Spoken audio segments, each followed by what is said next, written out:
کہ بچوں کو اپنے صاحب ایمان بناؤ، قرآن پڑھاؤ، قرآن پڑھاؤ، بچوں کو اپنے صاحب ایمان بناؤ، قرآن پڑھاؤ، قرآن پڑھاؤ۔ دعا کرو کہ سلامت رہے ان کی ہمت، یہ ایک چراغ کئی آندھیوں پہ بھاری ہے۔ اللہ تعالیٰ مفتی رئیس صاحب کی عمر میں برکت عطا فرمائے۔ ذرا ایک مرتبہ مفتی صاحب کے لیے نعرہ لگا دیں، رات کا 12 بجے کا وقت ہے۔ نعرہ تکبیر، نعرہ تکبیر۔ حضرت مولانا مفتی رئیس احمد، حضرت مولانا مفتی رئیس احمد زندہ باد۔ آئیے سامعین، اسی ماحول میں پھر سے آپ حضرات کے سامنے میں اس وقت لانے جا رہا ہوں اسی آواز کو جس کو آپ نے پہلے سنا تھا۔ میں تمام حضرات سے درخواست یہ کرتا ہوں کہ بچوں نے تقریر یاد کی ہے، ان کا دل ٹوٹ جائے گا، ماں باپ مجھ سے بار بار فرمائش کر رہے ہیں۔ جیسا کہ دہرادون کے اندر فرقہ شکیلیت کے اوپر جو محنت چل رہی ہے اور ہمارے شہر دہرادون کے علماء حضرات تحفظ نبوت کے اوپر کام کر رہے ہیں، حضرت مفتی رئیس صاحب بھی اور دیگر حضرات بھی۔ میں چاہتا ہوں کہ بچوں نے تقریر یاد کی ہے، محمد عاطف آ جائے اور اپنی تقریر پیش کر دے چھوٹی سی ماشاء۔ اس کے بعد حمزہ ایاز کو سن کے جانا ہے آپ کو۔ بھئی جب آپ 3 گھنٹے سے بیٹھیں اور بیٹھ جائیں 15-20 منٹ، کوئی بات نہیں، انشاءاللہ کر دیں جلدی سے۔ محمد آتے بس 2-3 بچے ہیں جن کی پگڑی بندی ہے، اس کے بعد حمزہ ایاز پڑھیں گے اور پھر صدر صاحب کی دعا ہو جائے گی انشاءاللہ۔ پڑھو بیٹا جلدی سے۔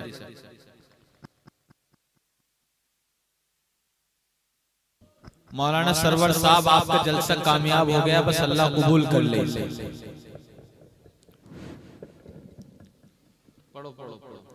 السلام علیکم ورحمۃ اللہ وبرکاتہ۔ وعلیکم السلام۔ نحمده ونصلي على رسوله الكريم، اما بعد، اعوذ باللہ من الشیطان الرجیم، بسم اللہ الرحمن الرحیم۔ وَلِكُلِّ قَوْمٍ هَادٍ قال النبي صلى الله عليه وسلم المرء مع من احبه۔ غلامان محمد جان دینے سے نہیں ڈرتے، غلامان محمد جان دینے سے نہیں ڈرتے، یہ سر کٹ جائے رہ جائے پرواہ نہیں کرتے۔ طوفان کر رہا تھا میرے عزم کا طواف، کہ طوفان کر رہا تھا میرے عزم کا طواف، دنیا سمجھ رہی تھی کہ کشتی بھور میں ہے۔ عدل و انصاف فقط حشر پہ موقوف نہیں، عدل و انصاف فقط حشر پہ موقوف نہیں، زندگی خود بھی گناہوں کی سزا دیتی ہے۔ دو جہاں کی کامیابی گر تجھے درکار ہے، دو جہاں کی کامیابی گر تجھے درکار ہے، ان کا دامن تھام لے جن کا محمد نام ہے۔ صدر محترم، اسٹیج پر رونق، علماء کرام اور سامعین حضرات، میری تقریر کا موضوع تحفظ ختم نبوت ہے۔ اسی عنوان پر بات کرنا چاہتا ہوں، تمام حضرات سے دعاؤں کا طلبگار ہوں۔ رسول پاک صلی اللہ علیہ وسلم نے قیامت سے پہلے بہت سی چیزوں کی پیشین گوئیاں فرمائی ہیں۔ ان پیشین گوئیوں میں سے ایک دابۃ الارض ہے جو آخری زمانے میں نکلے گا۔ ان پیشین گوئیوں میں سے ایک دجال ہے جو آخری زمانے میں نکلے گا، فتنہ پھیلائے گا، جو خدائی دعویٰ کرے گا، بارش برسائے گا، فصل اگائے گا، لوگ اس کو اپنا خدا تسلیم کر لیں گے۔ ان پیشین گوئیوں میں سے ایک پیشین گوئی ہے یاجوج و ماجوج کے خروج ہونے کی، ایک پیشین گوئی ہے کہ سورج مشرق کے بجائے مغرب کی طرف سے نکلے گا، 12 بجے پھر واپس چلا جائے گا۔ یہ توبہ کے دروازہ بند ہونے کی علامت ہوگی۔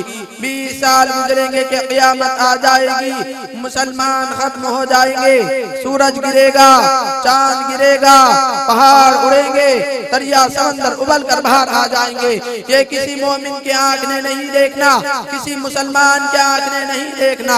قیامت آئے گی تو سارے کفار پر آئے گی۔ یہ حضور صلی اللہ علیہ وسلم کی پیشین گوئیاں ہیں۔ ایک پیشین گوئی ہے امام مہدی کی، اور امام مہدی کی شخصیت کو اتنا متنازع بنا دیا گیا کہ بعض لوگ یہ سمجھتے ہیں کہ امام مہدی کا خروج ہوگا۔ خروج نہیں بلکہ مدینے میں پیدا ہوں گے۔ ہماری زبانوں پر یہ لفظ غلط ہے امام مہدی کا، بلکہ صحیح یہ ہے امام مہدی، اور یہ آپ کا لقب ہے، آپ کا نام محمد بن عبداللہ ہے۔ امام مہدی ابھی پیدا نہیں ہوئے، پیدا ہوں گے۔ ان کی باقاعدہ ایک پہچان ہے، ایک علامت ہے۔ مرزا غلام احمد قادیانی نے نبی ہونے کا دعویٰ کیا، ہمارے اکابر علماء نے باقاعدہ اس کو شکست دے دی تھی، اور یہ فتویٰ دیا تھا کہ مرزا غلام احمد قادیانی کافر ہے، اور اس کے کفر کے فتوے کو آئین ملک نے بھی تسلیم کر لیا تھا۔ اسی طرح بہت سارے لوگوں نے امام مہدی کے ہونے کا دعویٰ کیا ہے، حالانکہ ان کے سچا اور اچھا ہونے کی اور ولی ہونے کی دلیل یہ ہے کہ وہ خود امام مہدی ہونے کا بالکل دعویٰ نہیں کریں گے۔ اس وقت کے مسلمان ان کو خوبصورت ہونے کی وجہ سے ان کو خود پہچان لیں گے۔ آج کے موجودہ وقت کے لوگ غدار، مکار، بدصورت، کالے کلوٹے، امام مہدی کا دعویٰ کرنے والے جھوٹے ملعون ہیں، بلکہ اس وقت کے سچے مسلمان ان کو قیادت کے لیے کہیں گے کہ آپ ہمارے امام ہیں، اگر قیادت نہیں کرو گے تو ہم اللہ سے آپ کی شکایت کریں گے۔ یہ ان کے امام مہدی ہونے کی دلیل ہے۔ آج جتنے بھی لوگ مہدیت کا جھوٹا دعویٰ کر رہے ہیں، یہ ان کے جھوٹا، غدار، مکار ہونے کی سب سے بڑی نشانی ہے۔ جو یہ کہتے ہیں کہ میں مہدی ہوں، یہ ان کے کذاب ہونے کی علامت ہے۔ دوسری بات یہ ہے کہ ایک نام ہوتا ہے اور دوسرا لقب ہوتا ہے۔ نام ماں باپ رکھتے ہیں اور لقب دنیا والے رکھتے ہیں، یا کوئی خاص آدمی رکھتا ہے۔ حضور پاک صلی اللہ علیہ وسلم کی صحیح حدیث موجود ہے کہ مہدی کا نام محمد ہوگا اور لقب ان کا مہدی ہوگا، اور نبی صلی اللہ علیہ وسلم نے مہدی کا لقب تو کئی کو دیا ہے، ان میں سے ایک امیر معاویہ رضی اللہ عنہ شامل ہیں۔ آپ نے ان کے بارے میں ہادی و مہدی فرمایا ہے۔ نبی صلی اللہ علیہ وسلم کی زبان سے مہدی کا لقب ملنے کے بعد بھی امیر معاویہ رضی اللہ عنہ نے مہدی ہونے کا دعویٰ نہیں کیا۔ تو بھائیوں، مہدی ہونے کا دعویٰ کرنا زبان سے اتنا آسان نہیں کہ کوئی بھی مہدی ہونے کا دعویٰ کر دے۔ نبی صلی اللہ علیہ وسلم نے اپنے زمانے میں خود اپنے صحابہ سے فرمایا تھا کہ 30 کے قریب ہوں گے جو خدائی دعویٰ کریں گے کہ ہم نبی ہیں، دجال ہوں گے، کذاب ہوں گے جو دعویٰ کریں گے۔ ایک بندے نے تو نبی صلی اللہ علیہ وسلم کے زمانے میں نبی ہونے کا دعویٰ کر دیا، مسیلمہ کذاب اس کا نام تھا۔ 150 سال کے قریب اس نے عمر پائی۔